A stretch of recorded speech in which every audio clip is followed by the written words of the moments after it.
সিনেমার ডায়লগ দেখেছিলাম এবং পড়েছিলাম। সেই বইটার নাম হলো নবাব। যেখানে চলে অন্যায় অবিচার, দিতে তার জবাব, মাটি ফুঁড়ে চলে যায় নবাব হে নবাব হে নবাব। একজন তৃণমূল নেতা মার্ডার হয়েছিল না? এই খামারে একটা তৃণমূল নেতা মার্ডার হয়েছিল না? তার নামটা কি ছিল? শাহাবুদ্দিন। শাহাবুদ্দিন যখন মার্ডার হয় সবাই এসেছিল। আমার আপনার নেতা, শোষিত বঞ্চিত মানুষের নেতা মোহাম্মদ নওশাদ সিদ্দিকী যখন আসতে আরম্ভ করেছে, আসতে চেয়েছে, চরণে তাকে আটকে দিয়েছিল। সে আইসির মুখের ওপর, সে আইসিকে দাঁড় করিয়ে তার চোখে আঙুল দিয়ে বলে, আরে যে মরেছে শাহাবুদ্দিন সে আমার ভাই, যে মেরেছে সে আমার ভাই। আমার ভাই চলে গেছে, আজ আমার ভাই কবরে চলে গেছে, আর একটা আমার ভাই জেলে যাবে, আর তুমি দাঁত খেলিয়ে হাসছো।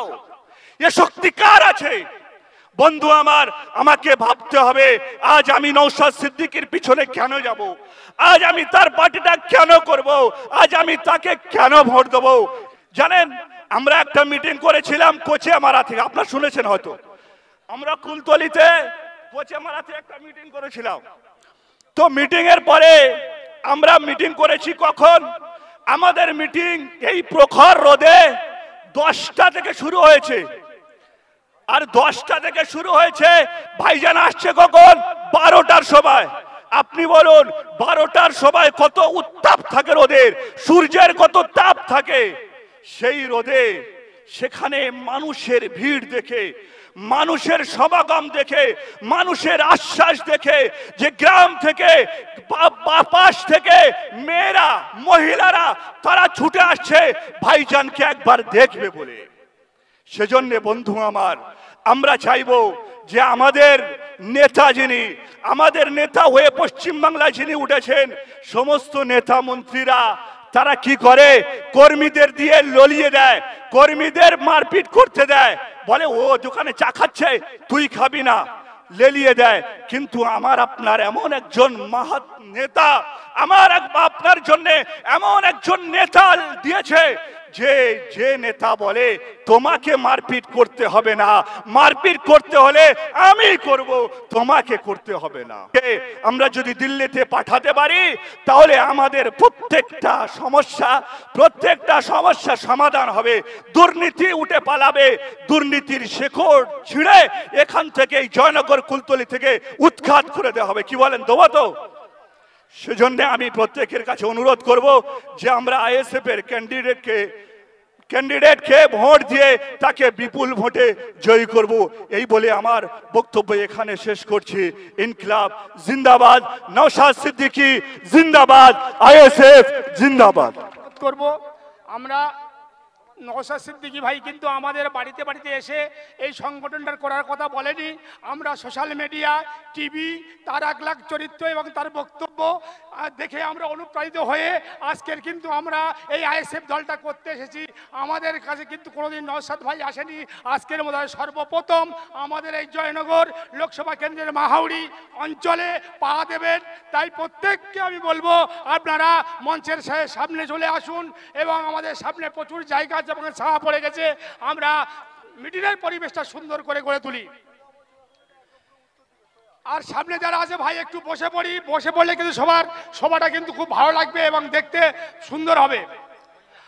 আজ আমাদের এই মঞ্চের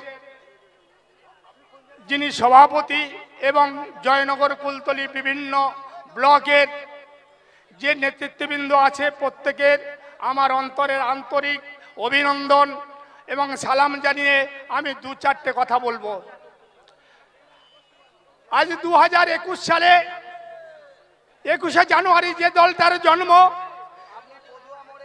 যে পশ্চিমবাংলার নৈরাজ্য সৃষ্টিকারী তৃণমূল এবং ভারতবর্ষে বিভেদকারী বিজেপির বিরুদ্ধে রুখে দাঁড়িয়ে আমাদের দলের যে প্রতিষ্ঠাতা আব্বাস সিদ্দিকী ভাইজান এই দলটা তৈরি করে 2021 সালে বামফ্রন্টের সঙ্গে জোট করে লড়েছিল। সেই সংযুক্ত মোর্চায় 294টা সিট দেওয়ার পরে একটাও সিট কিন্তু কেউ জিততে পারেনি। আমাদের ভাইজান নওশাদ সিদ্দিকী ভাঙড় থেকে বিপুল ভোটে জয়লাভ করে আমরা বিধানসভায় অর্থাৎ নবান্নে যেতে দেখেছি। সেই নবান্নে আমরা কি দেখতে পেয়েছি যে নবান্নে নওশাদ সিদ্দিকী ভাইজানের বক্তব্য এবং তার বলিষ্ঠ প্রতিবাদ পিছিয়ে পড়া হিন্দু মুসলিম আদিবাসী জৈন খ্রিস্টানের বঞ্চিত হওয়ার বলিষ্ঠ প্রতিবাদে সারা পশ্চিম বাংলা উত্তাল হয়ে উঠেছিল। আজও নওশাদ সিদ্দিকী ভাইজান যেখানে অন্যায় অবিচার আছে সেখানে চলে যায়। আমরা একটা সিনেমার ডায়লগ দেখেছিলাম এবং পড়েছিলাম, সেই বইটার নাম হলো নবাব। যেখানে চলে অন্যায় অবিচার দিতে তার জবাব, মাটি ফুঁড়ে চলে যায় নবাব হে নবাব হে নবাব। তো সেই নবাবের মতো কাজ করছে আমাদের প্রাণপ্রিয় ভাইজান নওশাদ সিদ্দিকী। কোথাও চা বাগান, কোথাও জঙ্গলমহল, কোথাও আমাদের দুলুয়া খাকি। আপনারা দেখেছেন যখন দুলুয়া খাকি সাইফুদ্দিন খুন হওয়ার পরে 25-30টা ঘর পুড়িয়ে দেওয়া হয়েছিল এবং মহিলাদেরকে মান সম্মান হানি করার মতো অবস্থা করা হয়েছিল।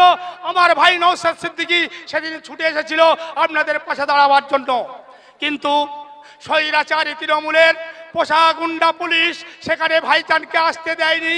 কিন্তু পুলিশের সঙ্গে ভাইজানের বাদ প্রতিবাদটা আমরা সোশ্যাল মিডিয়ায় লক্ষ্য করেছিলাম। ভাইজান বলেছিল পুলিশের দিকে আঙুল তুলে, যদি আজকের সাইফুদ্দিন মরে গেছে যে সাইফুদ্দিন, সে হচ্ছে আমার ভাই, আপনার ভাই নয়। তার সঙ্গে একটা পাল্টা মার্ডার হয়েছে, সে আমার ভাই, আপনার ভাই নয়। আপনার ভাই যদি হতো আপনি বুঝতে পারতেন ভাতৃবিয়োগের কতটা যন্ত্রণা। আমি বলবো এই আমাদের যে দুঃখ যন্ত্রণা তার বুকের ভিতরে যে বিদ করছে, একটা কথা মনে রাখবেন, আমরা গোদা বাংলায় শুনেছি এক কান কাটা কিন্তু শহরের বাইরেতে যায়, দোকান কাটা কিন্তু শহরের ভিতরতে যায়, কারণ কে কি বলে সে শোনে না। যে তৃণমূলের চোরগুলো আজকের বিভিন্ন জায়গায় গোলাতে কথা বলছেন, আপনারা জানেন না 22শে অক্টোবর 2022 থেকে 17ই অক্টোবর 2023 পর্যন্ত প্রায় 30 জন শিক্ষা সেলের তৃণমূলের নেতারা এবং তোমার মন্ত্রী আমলারা জেল খাটছে কিসের বাবদে? শিক্ষার বাবদে। এই কয়েকদিন আগে দেখেছেন, মানে বোধহয় গত সোমবারে আমাদের কলকাতার মাননীয় হাইকোর্টের ডিভিশন বেঞ্চ 26,000 চাকরি প্রার্থীদের পুরো প্যানেলটা বাতিল করে দিয়েছে শুধু চোরের জন্য। কি সুখ না তাদের হয়েছে! কেউ 20 লাখ 25 লাখ টাকা দিয়ে চাকরি পেয়েছিল, 3 বছর 4 বছর চাকরি করার পরে কেউ 40 লাখ, কেউ 50 লাখ টাকা দিয়ে ফেরত দিতে হবে, এটাই তাদের সুখ হয়েছে। ভলেন্টিয়ার যারা আছো পদুয়া মোড়ে 4-5 জন ভাই চলে যাও, ওখানে অনেকে লোকেশন বুঝতে পারছে না, গাড়িগুলো জ্যাম হয়ে যাচ্ছে, পাস করাতে হবে। 4 থেকে 5 জন ভলেন্টিয়ার্স ভাই পদুয়া মোড়ে চলে যাও, ওখানে অনেকে রাস্তা চিনতে পারছে না, একটু সহযোগিতা করতে হবে ভাই। আজকের আপনারা জানেন আমাদের পাশের ব্লক হচ্ছে আমাদের কুলতলি ব্লক। কুলতলি ব্লক 2021 সাল পর্যন্ত 2 টার্মে সিপিএমের বিধায়ক ছিলেন তিনি রামশঙ্কর হালদার। এখন সাইকেল চলে বেড়ায়, তার কিন্তু গাড়ি চলার মতো ক্ষমতা নেই। কিন্তু 21 সালে আমাদের বিধায়ক হয়েছে মাননীয় গণেশচন্দ্র মণ্ডল।